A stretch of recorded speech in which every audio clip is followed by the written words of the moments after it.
Hello everyone, welcome to my channel. आज हम इस वीडियो में Sidgwick's electronic interpretation of coordination topic detail में डिस्कस करेंगे। जो सिज्विक के द्वारा दिया गया एक इंपॉर्टेंट कॉन्सेप्ट है, एक इंपॉर्टेंट थ्योरी है जो कोऑर्डिनेट बॉन्ड से रिलेटेड है। सो इस पर्टिकुलर वीडियो में सिज्विक के इस थ्योरी का बेसिक कॉन्सेप्ट डिटेल में डिस्कस करेंगे, इसके लिमिटेशंस को समझेंगे एंड इस टॉपिक का प्रॉपर नोट्स आपको प्रोवाइड करूंगा जो आपके बीएससी एंड एमएससी लेवल के थ्योरी एग्जाम्स के लिए बहुत हेल्पफुल होगा। सो स्टार्ट करते हैं Sidgwick's electronic interpretation of coordination. So before the electronic theory of valency was introduced and accepted, Warner's theory was considered satisfactory, but when the electronic theory of valency came along, it was thought very necessary to modify it. Sidgwick acknowledged the Lewis concept of the two electron covalent bond between two atoms in a molecule and thus innovated a novel concept of coordinate bond, which is actually an extension of the Lewis concept of covalent bond. तो इस paragraph का basic concept क्या है कि जब electronic theory आने से पहले जो वार्नर कोऑर्डिनेशन थ्योरी थी उसको कंसीडर की जाती थी। वार्नर कोऑर्डिनेशन थ्योरी के बारे में पिछले वीडियो में हमने डिटेल में डिस्कस किया है। सो इलेक्ट्रॉनिक थ्योरी आने से पहले वार्नर कोऑर्डिनेशन थ्योरी को कंसीडर की जाती थी, लेकिन जब इलेक्ट्रॉनिक थ्योरी ऑफ वैलेंसी आई तब साइंटिस्ट ने सोचा कि जो कोऑर्डिनेशन बॉन्ड होता है, जो कोऑर्डिनेशन बॉन्ड का कॉन्सेप्ट है, उसको इलेक्ट्रॉनिक पॉइंट ऑफ व्यू से समझना जरूरी है। So electronic point of view से समझाने के लिए कोऑर्डिनेशन बॉन्ड को सिज्विक ने अपना एक थ्योरी दिया। उन्होंने बेसिकली लेविस कॉन्सेप्ट को एक्सेप्ट किया और उन्होंने कोऑर्डिनेट बॉन्ड का कॉन्सेप्ट दिया था। तो लेविस कॉन्सेप्ट क्या था? सिंपल सा लेविस का कॉन्सेप्ट था। उन्होंने कोवलेंट बॉन्ड के बारे में बताया था कि दो एटम अपने इलेक्ट्रॉन शेयर करके जो बॉन्ड बनाते हैं उनको कोवलेंट बॉन्ड कहा जाता है।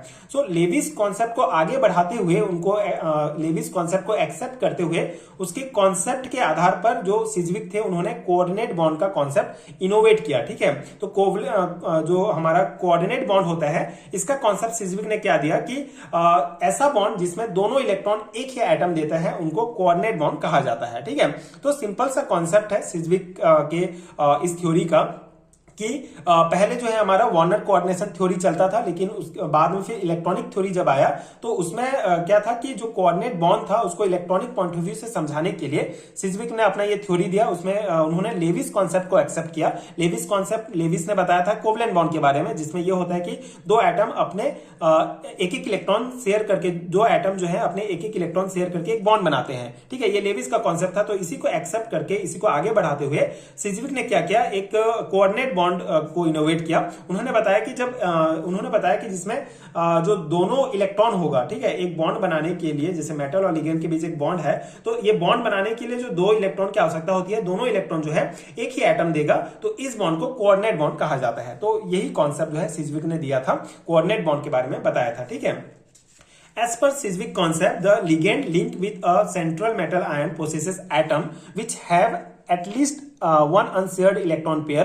Sidgwick further assert that when the ligand get attached with the central metal ion, they donate the electron pair to the central metal ion and are known as donor, while the central metal ion which accept the electron pair referred to as the acceptor. ठीक है, तो सिज्विक ने अपने concept में ligand and central metal जो ion होता है उनके बारे में उन्होंने बताया कि जो लिगेंड होता है वो बेसिकली डोनर होता है। ठीक है, सिज्विक के कॉन्सेप्ट के आधार पर जो हमारा लिगेंड होता है वो डोनर की तरह जाना जाता है, क्योंकि उनके पास मतलब डोनर लिगेंड कौन कहलाएगा या डोनर कौन कहलाएगा, जिनके पास कम से कम एक लोन पेयर ऑफ इलेक्ट्रॉन होता है, और वो लोन पेयर ऑफ इलेक्ट्रॉन क्या करते हैं, सेंट्रल मेटल आयन को डोनेट करते हैं, तो उनको डोनर कहा जाता है। तो लिगेंड जो होगा एज अ डोनर काम करता है, एंड जो हमारा सेंट्रल मेटल आयन होता है जो एक्सेप्ट करेगा, जो डोनर के द्वारा इलेक्ट्रॉन पेयर दिया जाएगा उसको जो है एक्सेप्टर कहा जाता है। ठीक है, तो ये सिंपल सा एक और इंपॉर्टेंट पॉस्टुलेट था जो सिज्विक के द्वारा दिया गया। सिज्विक ने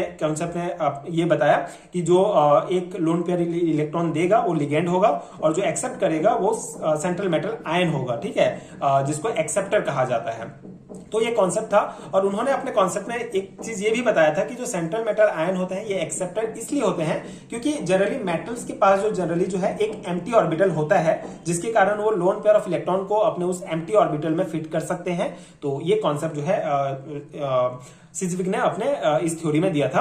आगे कुछ और इंपॉर्टेंट पॉइंट भी उन्होंने बताया, जैसे Sidgwick in 1920 opined that the bond thus establish between the central metal ion and the ligands is semi polar bond occasionally refer to as the coordination bond or dative bond. This bond is slightly different from the covalent bond. ठीक है, तो आगे इन्होंने point में क्या कहा कि जो लिगेंड और सबसे कॉन्सेप्ट ये है कि जब लिगेंड और मेटल के बीच बॉन्ड बनता है, ठीक है, जब बॉन्ड का फॉर्मेशन होता है तो यहाँ पे क्या होगा कि जो बॉन्ड बनता है, मतलब इन्होंने जो लिगेंड और मेटल के बीच जो बॉन्ड होता है उसको उन्होंने सेमी पोलर बॉन्ड का नाम दिया था। ठीक है, जिसको बाद में उन्होंने कोऑर्डिनेशन बॉन्ड भी कहा जाता है। मतलब यही जो सेमी पोलर बॉन्ड होता है लिगेंड और मेटल के बीच बनता है, इसको ही कोऑर्डिनेशन बॉन्ड कहा जाता है। ठीक है, और ये बॉन्ड कोवलेंट बॉन्ड से थोड़ा डिफरेंस है। ये इन्होंने कहा कि this bond is slightly different from the covalent bond. ठीक, कोवलेंट बॉन्ड से थोड़ा डिफरेंट है।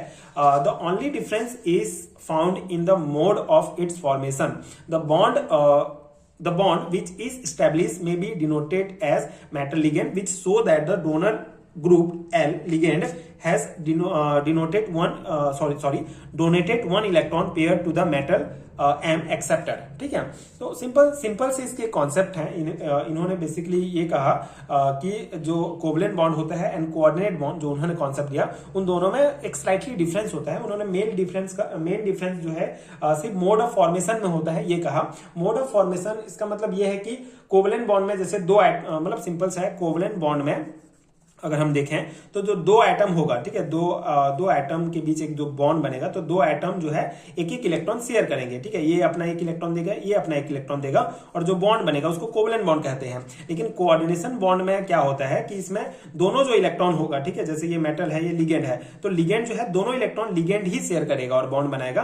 तो ये स्लाइटली इसमें डिफरेंस होता है। ठीक है, covalent bond and coordination bonds में। इसलिए जो कोऑर्डिनेट बॉन्ड होता है उसको बेसिकली ML से डिनोट किया जाता है। ये एरो साइन होता है, इसका मतलब ये है कि लिगेंड जो है अपना लोन पेयर ऑफ इलेक्ट्रॉन, मतलब दो इलेक्ट्रॉन ये दे रहा है और बॉन्ड बना रहा है। ठीक है, तो इससे ये इसको जो है इस प्रकार से डिनोटेड किया जाता है। ठीक है, hence according to Sidgwick concept the structure of complex ion CuNH3 can be represented as. ठीक है, तो जो सिज्विक का कॉन्सेप्ट था उसके आधार पर जो हमारा ये कॉम्प्लेक्स आयन है, एग्जांपल है, इसको इस प्रकार से रिप्रेजेंट किया जाता है।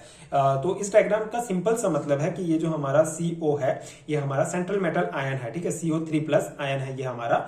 तो सेंट्रल मेटल आयन को जो ये लिगेंड्स हैं, ठीक है, NH6NH3 जो है हमारे, ये NH3 मॉलिक्यूल के हैं हमारे, न्यूट्रल लिगेंड कहलाते हैं। तो यहाँ पे कॉन्सेप्ट क्या है कि जो नाइट्रोजन होता है उसके पास अगर हम देखें तो एक लोन पेयर ऑफ इलेक्ट्रॉन होता है, एंड ये जो नाइट्रोजन होगा अपना एक लोन पेयर ऑफ इलेक्ट्रॉन जो है इस मेटल को डोनेट करेगा और इसके साथ जो है ये बॉन्ड बना लेता है। ठीक है, तो सिंपल सा कॉन्सेप्ट है। यहाँ पे हमारे टोटल कितने हैं, 6 नाइट्रोजन है, मतलब टोटल 12 इलेक्ट्रॉन है। तो अपना 12 इलेक्ट्रॉन मतलब पेयर ऑफ इलेक्ट्रॉन जो है डोनेट करके इस प्रकार से ये बॉन्ड बना लेंगे और इस प्रकार से ये हमारा कॉम्प्लेक्स का फॉर्मेशन होता है। ठीक है, एंड इसको आप देख सकते हैं ये एरो के द्वारा शो किया गया है, मतलब कि NH3 मॉलिक्यूल एज अ लिगेंड जो है अपना लोन पेयर ऑफ इलेक्ट्रॉन जो है कोबाल्ट को डोनेट कर रहा है।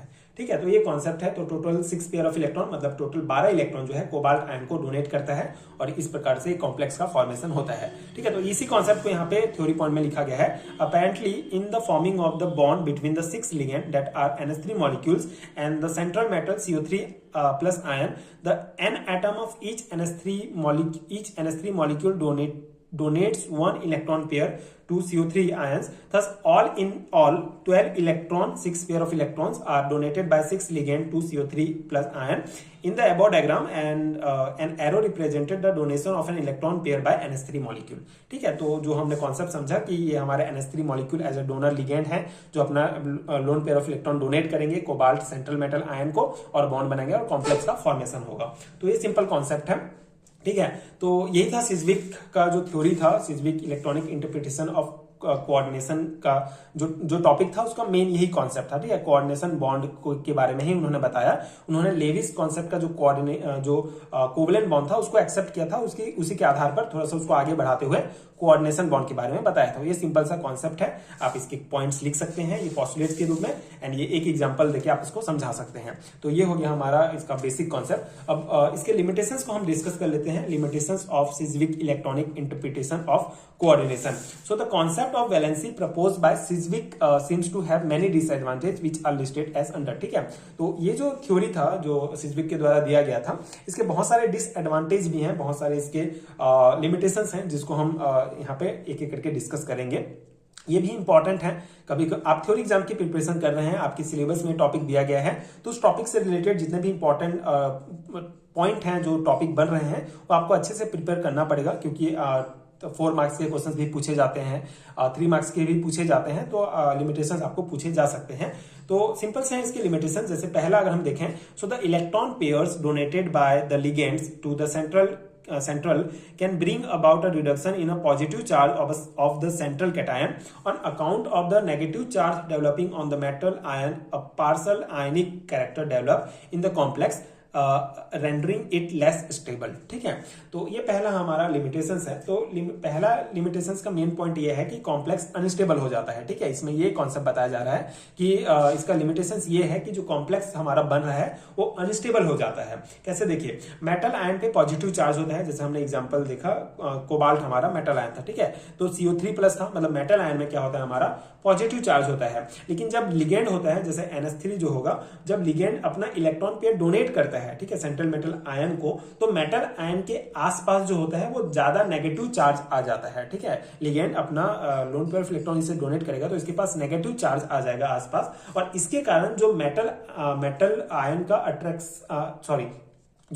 का इफेक्टिव पॉजिटिव चार्ज होता है वो कम होने लगता है। ठीक है, ये अपना लोन पेयर ऑफ इलेक्ट्रॉन से डोनेट कर रहा है, जिसके कारण इसका इफेक्टिव पॉजिटिव चार्ज कम हो जाता है, जिससे मेटल लिगेंड अट्रैक्शन जो है वो वीक हो जाता है। ये जो इनके बीच जो बॉन्ड बन रहा है अट्रैक्शन से, वो अट्रैक्शन जो है वीक हो जाता है, जिससे पूरा कॉम्प्लेक्स जो बना होता है वो कॉम्प्लेक्स अनस्टेबल हो जाता है। तो ये इसका पहला लिमिटेशन है। ठीक है, कि बहुत सारे लोन पेयर ऑफ इलेक्ट्रॉन जो है सेंट्रल मेटल आयन को डोनेट कर रहा है ये हमारा लिगेंड, जिसके कारण यहाँ पे जो है नेगेटिव चार्ज ज्यादा बढ़ जा रहा है, जिसके कारण मेटल और लिगेंड के बीच जो अट्रैक्शन है वो कम हो जाता है और पूरा कॉम्प्लेक्स जो है अनस्टेबल हो जाता है। तो ये पहला लिमिटेशन है। सेकंड लिमिटेशन है हमारा, one more drawback is that the electron pair employed by H2O, NH3 and many other neutral molecule for the purpose of donation is 2s2 electron. This 2s2 electron pair lack bonding characteristic. Now if these electrons, for rendering them more useful for bonding purpose, are excited to a higher energy level, more energy will be needed than what is actually available in bond formation। ठीक है, तो इसका point क्या है कि देखिए, basically ligand जो electron donate करता है वो बॉन्ड के लिए सुइटेबल नहीं होता है, ये कहा जा रहा है इस पॉइंट में। बहुत से जो लिगेंड होते हैं, जैसे कि हम H2O, NH3 और बहुत सारे जो न्यूट्रल मॉलिक्यूल होते हैं एज अ लिगेंड जो काम करते हैं, वो अपना 2s2 इलेक्ट्रॉन डोनेट करते हैं। लेकिन ये जो 2s2 इलेक्ट्रॉन होते हैं ये लो एनर्जी वाले होते हैं। ठीक है, 2s2 इलेक्ट्रॉन लो एनर्जी वाले होते हैं, एंड बॉन्डिंग के लिए जो है हमको ये 2s2 जो होता है, जो लो एनर्जी होता है, थोड़ा सा उतना यूजफुल नहीं होता है। ठीक है, मतलब बॉन्डिंग बनाने के लिए थोड़ा सा एनर्जेटिक इलेक्ट्रॉन हमको चाहिए होते हैं, इसलिए जो 2s2 इलेक्ट्रॉन होता है बॉन्डिंग के लिए वो कम इफेक्टिव माने जाते हैं। ठीक है, एंड ये हमारे जो न्यूट्रल लिगेंड होते हैं, मॉलिक्यूल होते हैं, ये बेसिकली 2s2 इलेक्ट्रॉन ही डोनेट करते हैं। तो अगर हमको ये जो इलेक्ट्रॉन है 2s2 इलेक्ट्रॉन है, इसको ज्यादा यूजफुल बनाना है तो उसको हमको एक्साइट करना पड़ेगा। ठीक है, एंड उसको एक्साइट करने के लिए, एक्साइटेशंस के लिए हमको बहुत एनर्जी चाहिए होती है, जो नॉर्मली केमिकल बॉन्डिंग कंडीशन में अवेलेबल नहीं होता है। ठीक है, उसी को ये कहा गया है कि ये जो 2s2 इलेक्ट्रॉन होते हैं बॉन्ड फॉर्मेशन के लिए यूजफुल नहीं होते हैं, और इसको अगर यूजफुल बनाना है हमको तो इसको एक्साइट करना पड़ेगा, और एक्साइट करने के लिए हमको हायर एनर्जी की आवश्यकता होगी।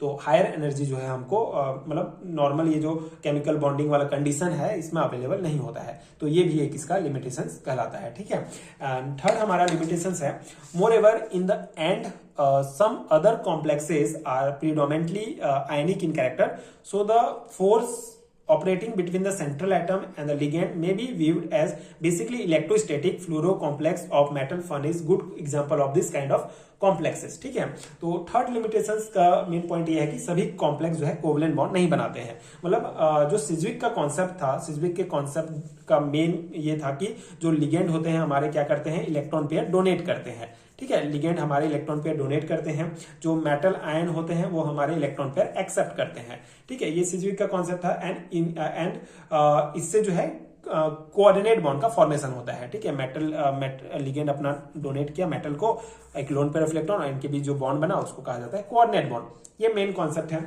लेकिन क्या होता है, जो सभी कॉम्प्लेक्स होते हैं वो ऐसे नहीं होते हैं। मतलब ऐसा जरूरी नहीं है कि लिगेंड जो है अपना पूरा इलेक्ट्रॉन डोनेट किया और मेटल को और पूरा बॉन्ड बन गया। मतलब सभी कॉम्प्लेक्स ऐसे नहीं बनते हैं। मतलब कई कॉम्प्लेक्स जो होते हैं वो कंप्लीटली आयनिक भी होते हैं। मतलब कि ना उनमें कंप्लीटली आयनिक मतलब ना उनमें कोऑर्डिनेशन बॉन्ड होता है, ना इलेक्ट्रॉन पेयर वो डोनेट होते हैं। ठीक है, तो मतलब सिंपल सा कॉन्सेप्ट ये है कि कभी कभी ये जो लिगेंड होते हैं अपना पूरा इलेक्ट्रॉन डोनेट नहीं करते हैं, बल्कि इनके बीच सिंपल सा अट्रैक्शन ही होता है। मतलब पॉजिटिव मेटल चार्ज होता है और लिगेंड नेगेटिव होता है, तो दोनों के बीच जो है नॉर्मल सा अट्रैक्शन होता है और इसी अट्रैक्शन को कहा जाता है इलेक्ट्रोस्टैटिक अट्रैक्शन कहा जाता है। ठीक है, तो उसी ये भी एक लिमिटेशंस है। मतलब सिज्विक के आधार पर ये था कि लिगेंड अपना इलेक्ट्रॉन पेयर दे रहा है, मेटल एक्सेप्ट कर रहा है, बॉन्ड बन रहा है, पर ऐसा नहीं होता है सभी कॉम्प्लेक्स में। कभी कभी इलेक्ट्रोस्टैटिक बॉन्ड भी होता है, इलेक्ट्रोस्टैटिक अट्रैक्शन भी होता है, जो मेनली पॉजिटिव और नेगेटिव के बीच होता है। ठीक है, जैसे उन्होंने जैसे यहाँ पे मतलब सिज्विक का तो ये थ्योरी था मेन, लेकिन इसका हम लिमिटेशंस पढ़ रहे हैं, तो इस लिमिटेशंस को समझने के लिए एक एग्जांपल हम ले सकते हैं। जैसे अगर हम फ्लोरो कॉम्प्लेक्स की बात करें, ठीक है, फ्लोरो कॉम्प्लेक्स में अगर हम एग्जांपल लेते हैं MF6 3 टाइप का कॉम्प्लेक्स है कोई हमारा, समझ लेते हैं। तो इस कॉम्प्लेक्स में मेनली क्या हो रहा है, जो आयनिक कैरेक्टर वाले होते हैं वो मेटल है। ठीक है, आयनिक कैरेक्टर वाले मेटल और जो हमारा फ्लोरीन है, इनके बीच में जो है कोई बॉन्ड नहीं है, बल्कि एक इलेक्ट्रोस्टैटिक अट्रैक्शन होता है, चार्ज अट्रैक्शन से जो है ये बॉन्ड बन जाता है। तो इस कॉम्प्लेक्स को हम नहीं कह सकते हैं कि इनके बीच कोऑर्डिनेट बॉन्ड बना हुआ है। ठीक है, तो ये यहाँ इसको इस प्रकार के एग्जांपल को एक्सप्लेन करने के लिए ये हमारा सिज्विक का जो थ्योरी था ये फेल होता है। तो ये भी एक इसका इंपॉर्टेंट लिमिटेशंस कहलाएगा। ठीक है, तो ये था इस टॉपिक का detail explanation, detail notes. Theory exam के पर्सपेक्टिव से मैं आपको ये नोट्स दे रहा हूं, तो आई होप कि आपको ये समझ में आ गया होगा, ये कॉन्सेप्ट समझ में आ गया होगा। अगर आपको कॉन्सेप्ट एक बार अच्छे से समझ में आ जाता है तो आप इसको इजीली जो है अपने एग्जाम में लिख सकते हैं। एंड ये नोट्स आपके एग्जाम प्रिपरेशन के लिए हेल्पफुल रहा होगा, आई होप। एंड अगर आपको हैंड रिटन नोट्स चाहिए तो नीचे डिस्क्रिप्शन बॉक्स में पीडीएफ स्टोर का लिंक मिलेगा, आप चेक कर सकते हैं। पेड हैंड रिटन नोट्स हैं, आप वहां से डाउनलोड कर सकते हैं, अपने एग्जाम की प्रिपरेशन डायरेक्टली कर सकते हैं। एंड अगर वीडियो हेल्पफुल है तो आगे के इसी प्रकार के वीडियोस देखने के लिए चैनल के साथ जुड़े रहिए। Thank you so much for watching.